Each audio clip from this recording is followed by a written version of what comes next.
Hi, HR Nation, it's Chris Rainey. Welcome to HR Leaders, the show where we interview today's most successful and innovative HR practitioners 5 days a week.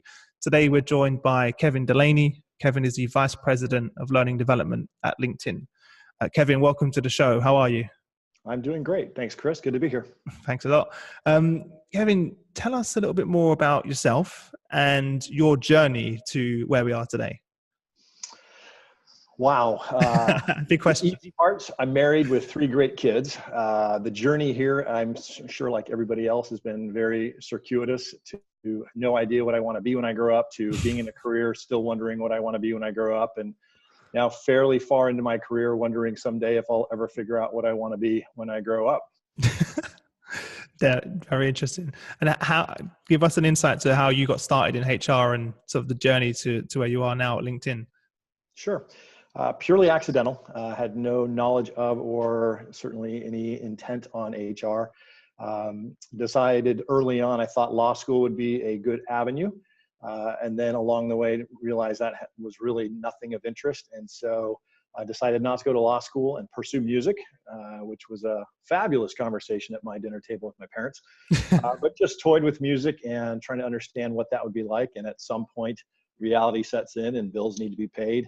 I was doing everything from coaching sports to just kind of odd jobs, but ended up in the nonprofit sector doing development work, and literally fell into HR when I had an opportunity to step in and lead human resources for a technology startup company that was making a robotic caddy for the golf industry. And I remember asking the CEO I was speaking with, what's HR and why me? I had no idea what it was. And his vision was fantastic, and I soon found flawed and nothing like the reality of the industry. But his perspective was HR is anything to do with people. Find them, fix them, help them work together more effectively, wrap it in a bow of communications, and that's human resources. And so I thought that sounds appealing. I stepped in and really thought I ought to talk to some people in the industry to get the day-to-day activities, and was pretty disappointed, frankly, by most of those conversations. It seemed to be a very reactive culture. I'd ask people what they did, and whatever comes across my desk, whatever fire of the day, and kind of the policing and the not particularly respected industry. And so I thought, what have I gotten myself into? And I remember having that conversation with the CEO, and he said, forget all that. Just do the stuff we talked about. Find people, fix them, help them work together more effectively, wrap it above communications. It'll be great. So that's what I did. And fortunately, over the last few decades, the industry, I would say, has caught up with his vision, where Yes. It's a vastly different environment today than it was when I started. But I feel very grateful to have had a CEO that saw things differently than the reality of its day. But that's how I got into HR. And, I say for the first 10 years, at least, I was still wondering, okay, this is what I'm doing today, but what do I really want to do with my life and my career? But HR jobs were the ones that kept coming up, and it was a placeholder while I figured it out. And Constant placeholder. Yes. So it's been a constant placeholder, and I'm still here.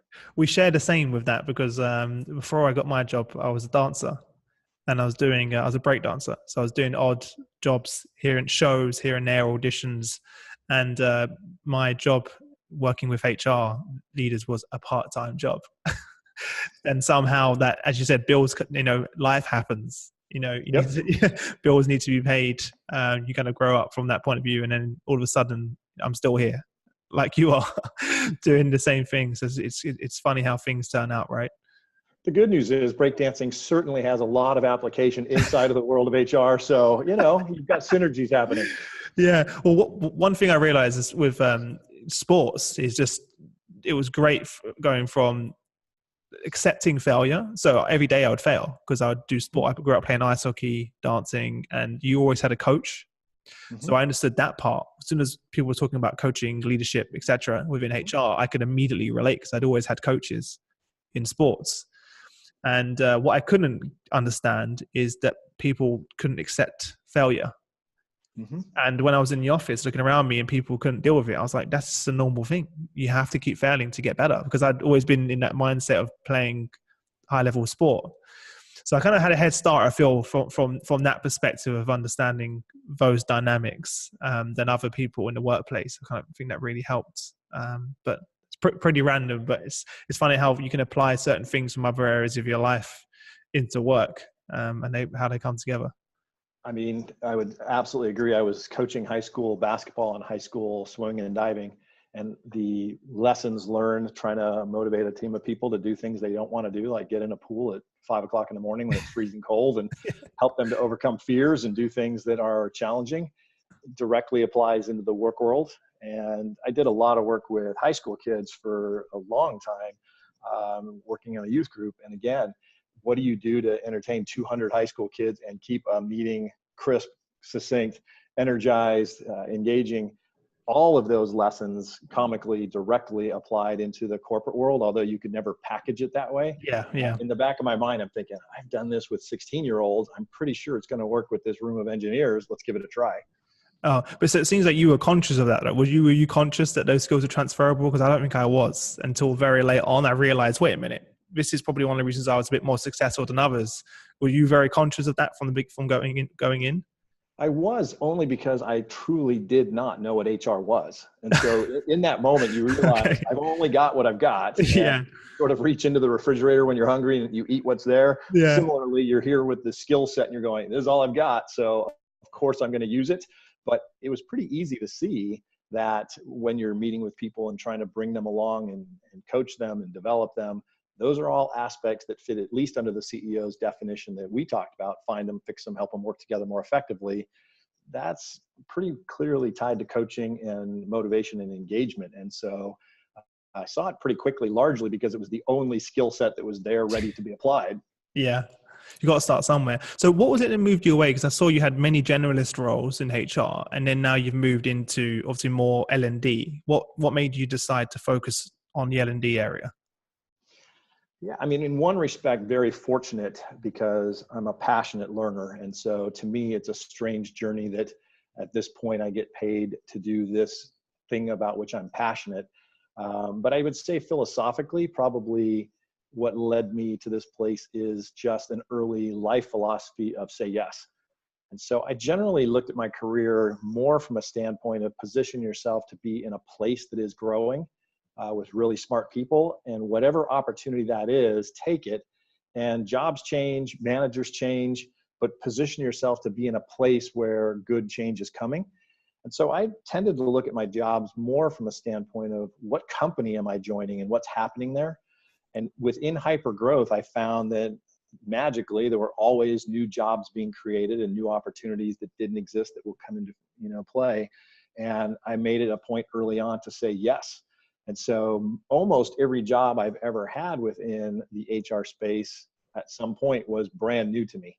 But I was either too stupid or it seemed to be working that, when somebody would ask me to do something about which I had no clue, I would always say yes. And so at points I ended up leading recruiting, and other points I remember the first time a boss asked me to start an HR PMO, and it was like same exact feeling I had when the CEO talked to me about HR. It's like, great, I have two questions. What's that and why me? Yeah. Truly didn't know what it was. And so, I had the chance to start ER groups and PMO groups and be a generalist. The industry also changed. So when I started, generalist was sort of one piece, and then it evolved into this specialty of an HR business partner. And so I really did kind of look at that. And even when I joined LinkedIn, I remember talking to Pat. I had been watching LinkedIn as a company I was really interested in. And when Pat had joined, I literally reached out and said, what LinkedIn's going to do over the next 5 or 10 years is what I love to do. It's change, it's hyper growth. So I'd like to join the team. And when we met, hit it off really quickly. And, she said, well, what would you like to do? Wow. And she said, as I look at your background, I could plug you in all over the place. And, my question to her was a different one. I said, what's your biggest need? Wherever that is, that's where I want you to put me. And so I started here as an HR business partner in the product org. And then 2 years ago, they asked me to step in and lead learning and development organization, which I'd done in other companies as well, but feel very fortunate in the sense that as a personal passion, learning is something that I'll never stop, until I'm dead. And the fact that I get to now do this in a company like LinkedIn that's passionate about learning is just a real blessing. It's amazing. I love what you said a minute ago as well. And that's really what keeps me doing what I do is I'm obsessed with learning new things. Yeah, If anything, when I get to the point where I've achieved something, it upsets me. Because I'm like, I want more. It's like I've not met many people that are like that. And I'm really happy to hear you're like that. And because most people go, but I don't know how to do it. Whereas for me, I'm like, that's why I want to do it. right. It's a very strange. I don't meet many. Shane, my business partner Shane's also the same. Mm-hmm. We're always trying to find new things, and we love the pain of learning and failing and moving forward. And uh, and I loved also that LinkedIn has that philosophy. And when you met with Pat, that was the approach, because not many organizations have that mentality. Your response of where do you need the most help Sure. is fantastic as well. So how did that connection happen with you and Pat? LinkedIn, how did that happen? If you don't mind me asking. No, not at all. I knew one person in the entire company at the time, and I'd been at VMware for almost 6 years and had had numerous jobs, and it was a fantastic ride. When I joined VMware, it was about 4,000 people. When I left, it was about 15,000 people. But I was really looking for sort of that earlier stage hyper growth company around, and really LinkedIn was the only company that fit the bill.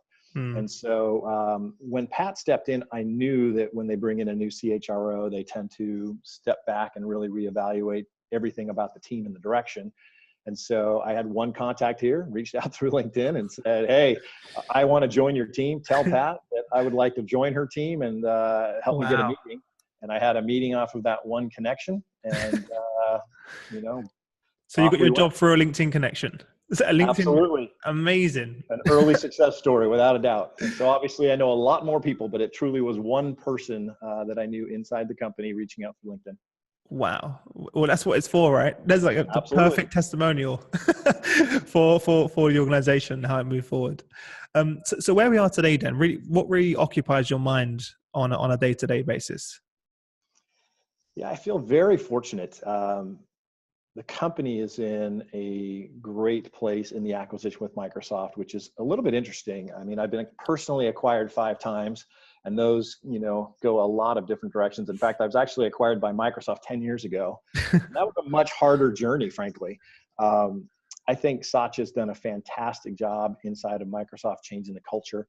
And this by far is the most successful acquisition I've ever seen. They've been very focused on product integration, not systems and bringing the infrastructure together. They're allowing us to just be LinkedIn. So with that said, LinkedIn has a culture of take intelligent risks. We have a culture of learning. We've now moved into that space when we acquired lynda.com, and we're building the LinkedIn learning product. So it's this very fascinating place where I get the charge of how do we equip, engage, motivate, and inspire 11,000 LinkedIn employees, and also play with a team of product managers to say, what could we build from a product perspective to bring LinkedIn learning to life even better? And, we have really embraced that from a standpoint internally. So day to day for me, when I stepped into the org, we were going through a lot of change, stepping into the acquisition, moving into the space with lynda.com and all that comes with the online learning. And getting to play a part of that really was saying, how can I further, enhance that culture of learning? And so we really do look at this as a place to experiment. I think of learning probably a little different than a lot of L&D professionals. Oftentimes it's a very traditional needs assessment. Where's the skills gap? Fill the gap. Yeah. Well, LinkedIn has incredibly smart and talented people. And so there are not that many gaps. And so I really look at learning as an intrinsic value in and of itself, because when people are learning, they're curious people sharing people are engaged, energized, and those things all go to the bottom line. If I can help create 11,000 energized, engaged people, then we elevate the conversation that happens inside the company, which produces better outcomes, and that helps LinkedIn win. And so it's a little bit different twist. So I wake up every day and say, how do we as an organization of learning and development equip, engage, motivate, and inspire people to do the best work in their career? And if we are any way successful in that, we help LinkedIn. Fantastic. You're in a very unique space as well, right? Because you're a company that has products around learning. Absolutely. In every single area. How are you using your products internally? How are you working with the product team quite actively to bring Yeah, that I mean, in the we organization? really, absolutely. We look at ourselves as customer zero for LinkedIn Learning. Okay. We really believe that anything that we're going to try, we should be trying first. If we struggle with it, we share that feedback. We're looking for engagement models to say, how do we bring people in to use that tool in the most effective way? Because ultimately, I don't believe there's a one size fits all approach to learning in any capacity. No. It's a one size fits one. Now, that means we still do a lot of work with in-person engagements. We look at things at a large scale, small scale, one-on-one, massive scale. And with LinkedIn Learning, the great news is it's a piece of all of those solutions. So if we're about to engage people with in-person learning, we can still use the assets on LinkedIn Learning as a precursor to prepare. We can pull the thread of learning much further after the fact by bringing them additional coursework through LinkedIn Learning. And now we're beginning to look at how do we create our own content that is specifically custom to the in-person workshops and experiences we want to create, so that we can offer sort of the 1-2 punch in person followed directly by assets that we can create that extend those learnings and lessons. And so we absolutely are in it with the product team, trying to figure out how best to use it, how best to create the future. And it's certainly a part of all the solutions that we do as an integrated solution. Yeah, I think you guys are in the best place right now. You think, and one of the things I was interested in talking to you about is how L&D's changed so dramatically over the last 10 years with the introduction of technology. You only have to look at our own habits. You know, if someone's got a question now, they either type it in Google or YouTube most of the time. Yep. And it seems that, you know, video is king in terms of content. I'm just wondering, what have you seen in terms of the shift of the new employees that are coming in organization and their type of learning needs and how they consume content, and how have you adapted that to that in your team? It's certainly the new employees, but I would say it's everyone. Everyone, yeah. Yeah, it's everyone, really, yeah. You know, speed continues to be an issue. People are limited in their amount of time. So I do think micro learning is a great opportunity. Mobile is really important because people need to be able to take it on the go, listen to it in the car, listen to it on the train, in between things, versus, you know, so many of the old traditional ways are, let's lock you in a room for 5 days. And I would much rather see somebody for a shorter period of time, more frequently, and have them engage with multiple you know, ways of engagement, rather than the more traditional, we always want a 3 to 5 day in-person experience. So I think we're looking at how do we build shorter content. We're looking at how do we create dialogue back and forth. But even as simple as, one of the great weaknesses I would say in L&D often is data. It's just lacking. People don't gather it. They don't have robust and meaningful data. Well, LinkedIn is a data-driven culture. And so, you know, as I looked at learning and development, I want to know exactly what people are doing and why they're doing it and what's the output of them doing it. So we use technology in the room for all of our live engagement, you know, whether it's for evaluations or simply gathering data. We use our utilization reporting just like a product team would be looking at. We launched something. We had a campaign. Was it effective in moving the needle in terms of engagement, utilization? And then we're obviously slicing and dicing data after the fact to say, what were the changes and outputs? So for example, one of the more meaningful pieces, we took a group of people in who'd never been to anything to do with learning and development internally, and compared them to those who had been to at least one in-person session compared to those who had been with 2. And we found incremental progress in terms of employee voice survey results and manager effectiveness. The more they engage with learning and development, the better off those results changed over time. Well, those are good things that you can only get to if you're using the technology and you're using the data. And so we're constantly looking for new ways to do that on the fundamentals, but we're also using it for creative ways. I believe that learning ought to be creative. Rule number 1, don't bore people. Bored people don't learn. Yeah. And so, you know, we created an escape room experience internally that is fully wired with technology, just partly for fun, but we unpack communication and collaboration as an intact team in this escape the room experience, which is all underlying driven with just fun technology, but it allows us to do learning in a new and creative way. Yeah, very, very interesting. Are you, one of the big things that comes up, that was coming up in my conversation, is this continuous learning piece. You know, it's great that you have an offsite workshop for one day, but then the training just ends there. And we all know that in a lot of cases that doesn't really work because people's needs change throughout the year. And so I'm wondering how you're linking what you've just discussed with me with your performance reviews. How are you combining that together? Yeah, I would say we look at one of the early challenges when I stepped in. Most of the questions that came from the business were along the lines of, we don't know how all this L&D stuff fits together. And that would particularly come from the HR business partners who are really in the front lines working with the business on a daily basis. And so, to be obvious in our pursuit, we created the fundamentals of a newsletter to begin improving communication, but literally we called it Connecting the Dots. And its purpose is simple and solely to tell people how each of the programs connects to something else. And internally, when we build from an L&D perspective, we're crystal clear that everything connects to everything. We don't build something that just disparately stands alone. You literally have to roadmap this out. What would precede? What would connect? What could we cross-sell and upsell? When I'm in this, what can I point you to next so that you can continue the learning? And then how do we create LinkedIn learning content that supports you before it, during it, and after it, so that we can connect both the learning online to the learning in person? But we never tell one story only. When you're in a story, we're constantly pointing you at the multitude of ways you ought to be extending the learning. And then I think the body of work that's maybe most meaningful is once you engage people and begin a community, how do you continue to bring that community back together and expand on the fundamentals and core learnings that you unpacked in whatever forum you just did? Because we find that those repeat users begin to build their own relationships, and that's what cements those foundational pillars that you're hoping people really grok and start to put into practice.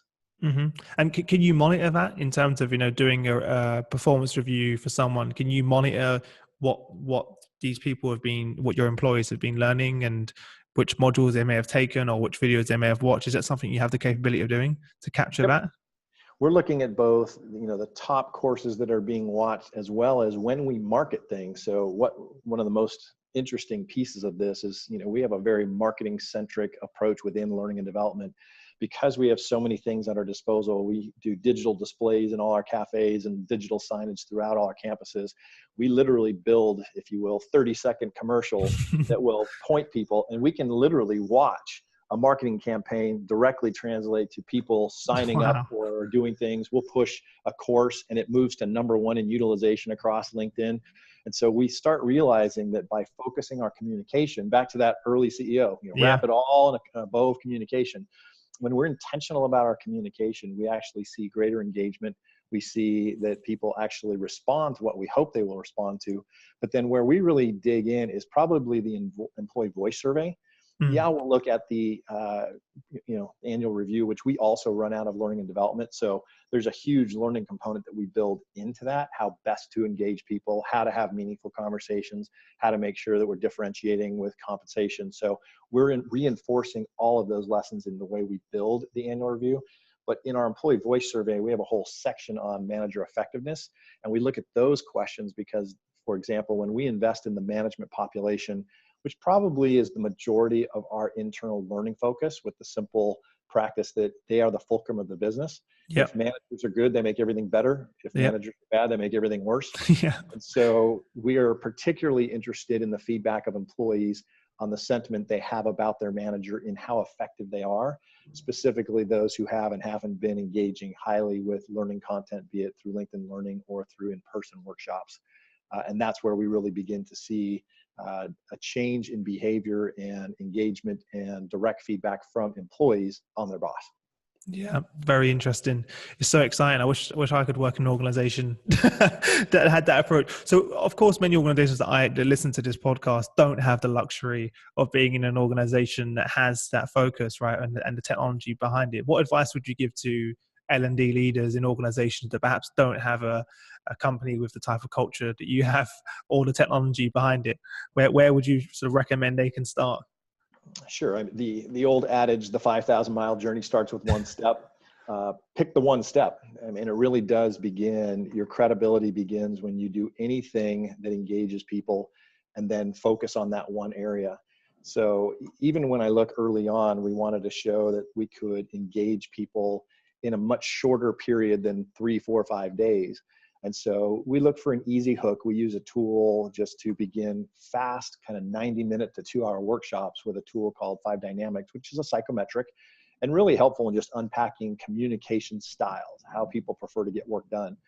But we started with one leader who did it with his leadership team, who then told some other leader how helpful that was, and then they did it, and then they told somebody, and they told somebody.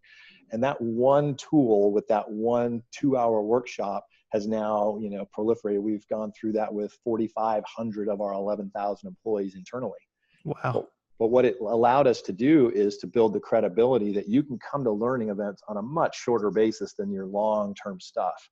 And that opened the door, because the minute you do something that people respond to, if you build it, they will come. Pretty soon, people are knocking on the door. Do you have something else? Yeah. And of course, the answer is yes. And so first step, grab something, focus on it, deliver it, make sure it's quality, and deliver it over and over. Another CEO I worked with said, you have a 1-string guitar, play it everywhere you go. Well, pick your one string, pick a focus, and just play it everywhere you go. And that will build the credibility. And then amazingly, doors will open. Yeah, that's amazing advice. And I was actually speaking with Dawn Klinghoffer, who heads up the analytics over at Microsoft. And that was her exact advice. Exactly what you said. Just focus on one thing. We tend to want to jump and do too many different things and try and focus on loads of different things at once. Just focus on one thing. And then when you get that success, and her exact words, what you said, she said, Chris, be aware though, because when you do it, you will have people knocking on your door wanting more. And now then you're going to realize, oh, wow. Success breeds opportunity. So if you're successful, you will have plenty of additional opportunity. Fantastic. So within your organization of LinkedIn, or even previously, could you share one success story or like a transformation that you've been through that you're most proud of, that stands out in your mind? I think that I've enjoyed being willing to step into things that I don't know. And each of those has been a transformation. And I think there's something about putting yourself in a place of discomfort. They talk about you're in your comfort zone. It's you atrophy, but if you get into your stretch zone, then you begin to expand what you're capable of. Yeah. I stepped in to lead, mergers and acquisitions from the HR perspective. And again, other than having been acquired, that was not something that, was front and center. But what it forces you to do is double down, at least for me. I go into heavy research mode and I start absorbing information at a massive rate because I don't want to look like an idiot. Yeah. And so I believe there's something really healthy about intentionally stepping into something about which you know very little. I'm not going to go and be a rocket engineer tomorrow because it might be a little bit beyond that, but it's certainly well beyond the comfort zone. It's within the HR. So when I looked at stepping into building the PMO, I literally did not know what an HR PMO was when they asked me to do it, but it began to be a really interesting piece of HR operations. Similarly with the mergers and acquisitions, learning the nuances of all the many moving parts that happen. And learning development would certainly come into that place. While personally passionate about it, it's a little different to run an organization. And so again, you dive headlong into consume information at a voracious level so as not to look like a fool. Yeah. How can we bring that into the workplace? How have you, because we just discussed that before, right? That's exactly how I am. And I've tried with my colleagues and team. There's certain people that I meet who are they're just built that way. And they love the pain. They love the process. They love learning new things. There's nothing I love more than diving. I'll give you a perfect example. So this weekend, I built Alexa skills for our podcast. Yeah. Because I was like, the next platform is voice. I think we need to be there. And I was up until 4 a.m. Just building. I had a YouTube, window up here. I had an internet browser up here, and I had my Alexa. I was logged into my Alexa portal, and I was building. I have no idea how to build an Alexa thing, but after a few hours, I've done it, and it's processing. It's gonna be ready next week. It's very painful, very frustrating, but the outcome is amazing. How do we get people to think that way? Have you tried, or just wondering? Something I started that's been really helpful, I call my 30-day sprints. I used to have this practice, you stumble upon a new habit and you think, great, I'm going to do this forever for the rest of my life. And then, a month later you find a new habit and you're taking this on. Exactly. Yeah. Well, my nighttime routine was about 3 hours long. And I thought, I can't possibly continue this. So I switched gears. And what I do is I pick a 30-day sprint where I intentionally focus on something for just 30 days. And so what it does is it allows me to step into an area without the feeling that I'm committing to this practice for the rest of my life. And so that could be anything from journaling to, I love writing, and I'll use the LinkedIn platform, but I really wanted to sort of think about it differently. And similarly, I decided I would start a personal blog just for the practice of what does that mean? How do you start a blog? How do you go get a domain? How do you begin then working on an audience? Because it was an absolute foreign concept to me. But by stepping in with a 30-day sprint, you sort of give yourself an out. And so that could be, I'm going to try this instrument for 30 days. I'm going to go read this author for 30 days. I'm going to go to bed before midnight for 30 days. And so that's been a very freeing, but kind of baby steps approach to getting out of my comfort zone. I love it because it kind of gives you that freedom. You don't really feel too much commitment to do it at the same time. I really like that approach, actually, because I think a lot of people, when they think about it, it's so daunting because they're thinking of a longer period of time as well. Very interesting. One of the questions, I spoke to a few of our members before coming on the show today to speak to you, and a lot of them asked me a similar question.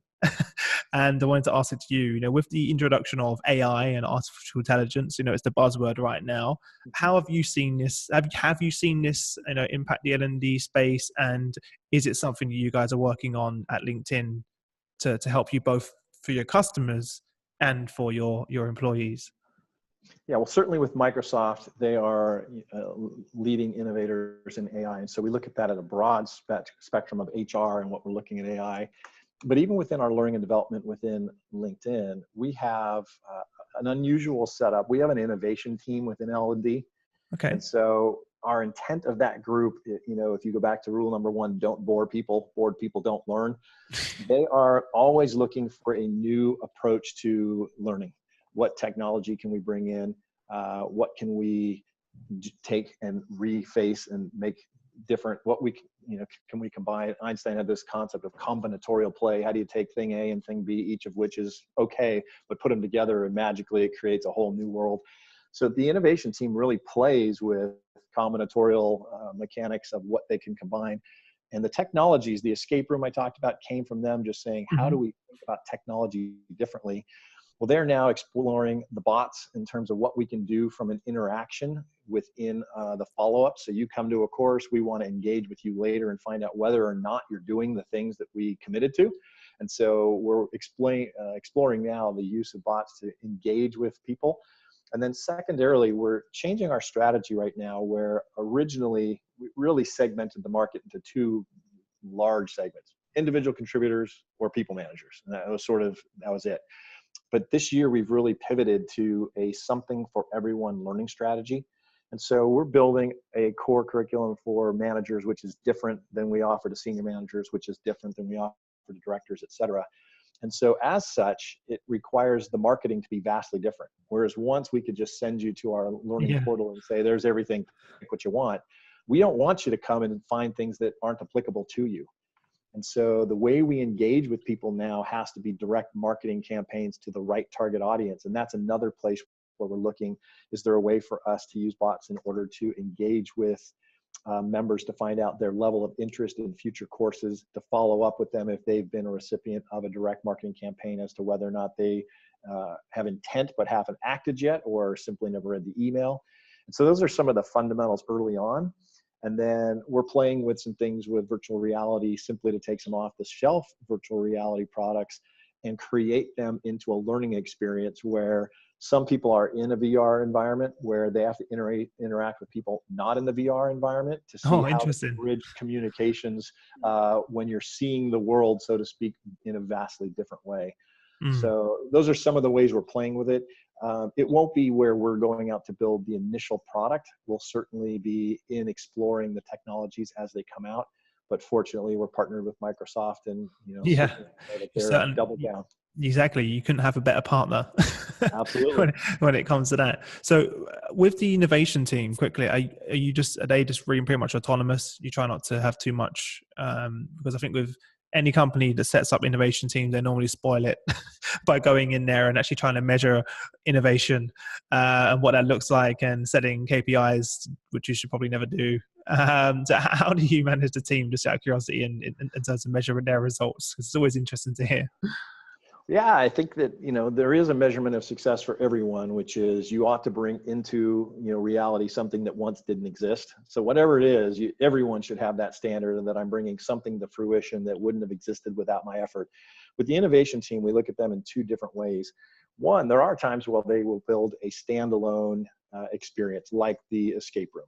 Mm-hmm. They've also built some really interesting assessments. We were joking at one point, like, wouldn't it be great? I just want to put a piece of paper on my back, and for a week, I just want people to write the words that they feel about me, and as they experience me through the week. And at the end, I'll look at it like, yeah, he's great. He's a pain in the butt, And so they created an online mobile app assessment that is called, the shadow assessment, where Oh, people wow. really tell you how they feel about interacting with you. Interesting. So those are standalones, but on top of that, when we build interactive workshops, we want to wow people. We want remarkable moments. We want them to experience learning in a way they've not ever experienced at other companies. And so we think of that as a series of building blocks. And the innovation team really looks at things. How can I build a 1-hour element that could be remarkable, that we could put into a one-day workshop? How could I take one piece of technology and add it to something that already exists to just make it a new experience? So they're looking at a few different fronts. One is standalone full experiences, but they're actually able to add value to every current workshop and everything we build. They're looking at opportunities to infuse other parts of innovation. And so we know that they're being productive because their work keeps showing up in a variety of formats, and that goes to it. So there is a measurement, produce real things that we use. Sure. But there's a ton of freedom and latitude to both contribute on a micro basis as well as a macro. So where do you see the future of L&D going? It's already changed so much, and you're a perfect organization that's in this, I think, in one of the best places possible to utilize the technology, and it's part of your core of what you do as a business. Where do you see we go from here? I really believe that the industry will shift to move to that same mentality as I started the conversation. I believe there's intrinsic value in learning for the sake of learning. And that when organizations simply say, if we create a platform where people come and have the ability to explore their curiosity, and the openness of an environment, an inclusive place where you can share ideas without fear of consequence and getting shot down, i.e. eliminate the fear of failure, then people, I don't know about you, you read a book that you thought was fantastic, you can't help but share about it. You go see a movie that you think was fantastic, you talk about it at work. Well, if we can create a place where people are really excited about the ideas they're learning and they share those with each other, I believe that's the future of learning, where people realize simply creating that platform of culture where people are engaged and energized is more important than actually, we've measured you to be deficient in this one skill, and so we're going to hammer you home until you can prove you're effective and competent in that skill. Play to your strengths, but everybody's strength ought to be engagement, curiosity, and learning. Why do you think then the organizations are still, for me, I completely agree with you, but why do you think so many organizations are still operating in that model? Because I think the model is still that way. You had talked about earlier, the products that are available and for sale are so often in that traditional vein, and you have people highly invested in that ecosystem. And so it is a different ecosystem to create a place where you're asking all the learners, in essence, to bring the content. It's user generated content. In some respect, it's what really was a magical pivot for LinkedIn when we opened the publishing platform, and people can now share expertise from their own journeys. And you realized, wow, there's not a few handfuls of experts. Everybody's an expert in something, and we're going to give them a platform to share. That's a far better model than believing at the top of the pyramid there's a few really smart people who now have to impart their wisdom to us. open the doors, give people a voice, give people a platform, and then get out of their way. Yeah. And we're seeing it happen on the outside. Yeah. We're seeing it, content, the amount of, I think just free content on its own has hugely disrupted organizations. The ability to find anything by doing a Google search or a YouTube search is just amazing. We can see it all around us. The disruption of information is no longer commoditized. Everyone can reach it, and organizations that understand that, and rather than trying to keep this information at the top or within a select few individuals, it seems crazy to me that they're still operating that way. What do you think is going to happen to organizations that continue to think that way and to operate that way?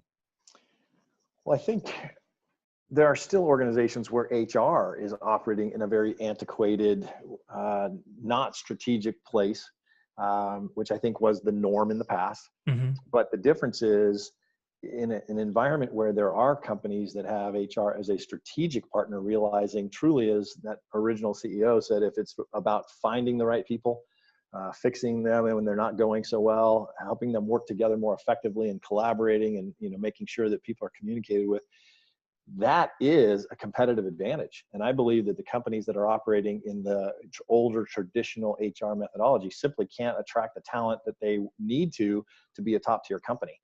Similarly, I believe that learning has been undergoing a massive transformation, and equally, a culture will equip people when people feel I can come here and I can thrive. They want to know who I am. They believe I've got something to share and expertise to give. That's an empowering sense. And I think empowered employees both produce better output, but people also want to stay longer because people want to be empowered to, shine. One of the reasons that I left my last company is that there was no learning. I kind of consumed everything that I felt like I could, and I was looking for more. I wanted more, but there was no opportunities to not just move up the career ladder. I'm not talking about that. I'm just being developed myself. I was like, I want to, and every time I tried to do that, I was shot down. So stay in your lane. That's not what you do. You do this. You shouldn't. It's not your place to be learning about this or that. And it's so refreshing to hear you say that, and I really hope that that's the way things move, because I think people will be able to retain their employees a lot longer if they're able to do that. And the CHROs that I speak to that have been with companies for 20, 30 years in some cases, are those organizations offer those different directions to move throughout the organization, those not just career opportunities, but learning opportunities, and they're moving laterally throughout the organization rather than just up. Sure. As Absolutely. well. So it's very interesting. Last question before we move on to the quickfire round. How do you think that L&D, and this is one of the things I'm so excited about, the link between innovation and L&D? Mm-hmm. What have you seen in your own organization, sort of innovations that have come out of your L&D program that you put together? Yeah, I mean, I think that there's something at a holistic level when you're encouraging people truly to just bring their ideas. Yeah. There's an outgrowth of that in personal space as well as the outcome for the business, which is more innovation comes to bear. Because I believe when people are set free, that's when they truly are willing to stretch into what might seem absurd at first, but many an absurd idea became a massively successful business. On a more pragmatic level, I think for us, we really have put a stake in the ground that says, we believe that every employee deserves an exceptional manager. And I think that's a fundamental belief that if employees show up and know they have somebody with their best interest in mind, that's committed to them, that wants to see them thrive, I believe that that's a cultural shift.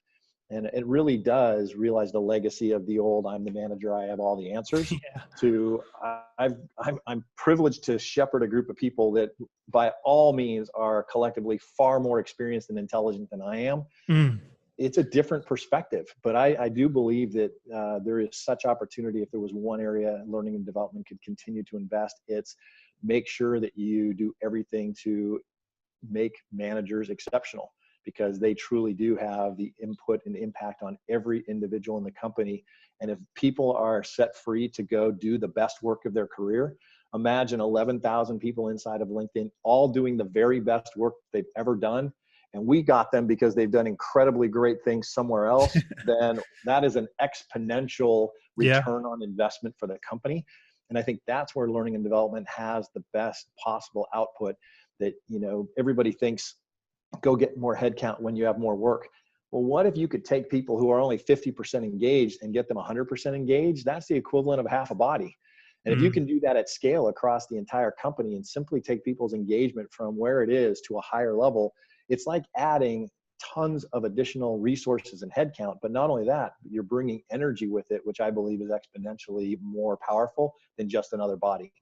So I think that's the big call of what L&D is capable of, is setting people free to reach their potential. Fantastic. Amazing. That's going to spoil my last question now, which is one piece of part in the guidance, because that is probably the best response to that. Well, that leads us quite nicely on to the quick fire round, where I'm going to ask you 5 questions and you have no longer than 30 seconds to give us some amazing answers. Are you ready? Yep. What was the number one thing that was holding you back from being a leader within HR L&D? I think it's having a leader that just lets you run. I think people are comfortable keeping people in a lane and keeping them in a very controlled atmosphere. And I think the minute you find somebody who sort of just says, I'm getting out of your way, tell me what you need, that's a game changer. Fantastic. What's the best piece of business advice that you've ever received? I would qualify it. I think that there's very little separation between business and life. It's work-life integration. And the best thing that shaped me was the concept, work harder on yourself than you do on your job. Jim Rohn said this: if you work on your job, you'll make a living. If you work on yourself, you'll make a fortune. I believe that if you just develop yourself, that those will bring you the skills that are marketable. Love that. What's one book do you recommend to our audience, and why? One's impossible. You can do more than one. Reader, You can do more than one. I need to change that question because everyone says absolutely. that. On one level, How to Win Friends and Influence People is a primer Amazing. of just fundamentals. Yeah. Tim Ferriss is doing some interesting work, both Tribe of Mentors and Tools of Titans, which is him gathering collective wisdom of a bunch I've read that one. smart people. It's amazing. Fantastic. And maybe one additional would be Man's Search for Meaning by Viktor Frankl, which is just the power of your mind and what you need to worry about how you think. This is going to be a tough last question, or second from last, because I know your response already. I asked every single guest, what's the top internet resource that you use to keep up to date with current events and network? Well, I would say 2. Absolutely, LinkedIn is there to keep me informed in my network. It's a place where I can write and express my brand and connect. But I would also say podcasts have been a phenomenal resource. I'm a voracious consumer. I listen to podcasts every single day. It keeps ideas floating around. And I learned long ago, if I feed the pipeline of my mind with ideas, when I need stuff, it comes out. Yes. And I would say that those are 2 places where I constantly feed the idea machine, which is both LinkedIn and podcasts. I'm exactly the same. On the way to work, podcasts. On the way home, podcasts. Absolutely. Consuming content whilst I'm riding my bike back and forth. What's your favorite podcast? I listen to a million. I listen to How I Built This is fascinating from a tech perspective, to hear how people are doing things. Hidden Brain, just from a neuroscience perspective. I think Tony Robbins has had some great guests on. Oprah has some incredibly just sort of mindful approaches to what she's doing. The way I heard it is really fast when I'm talking about micro learning with Mike Rowe. They're, stories of 7 minutes, and sometimes 7 minutes is about all the time I have to consume. But I believe in story. Donald Miller has another podcast called Story Brand. Again, the ability to tell stories is what I think allows people to move beyond data and boringness to engagement. And so all of those give me resources of people's lives and stories. Fantastic. I'll link them all in the description for everyone. And I'm also linking them for myself, really. What's one thing about your business that most excites you today?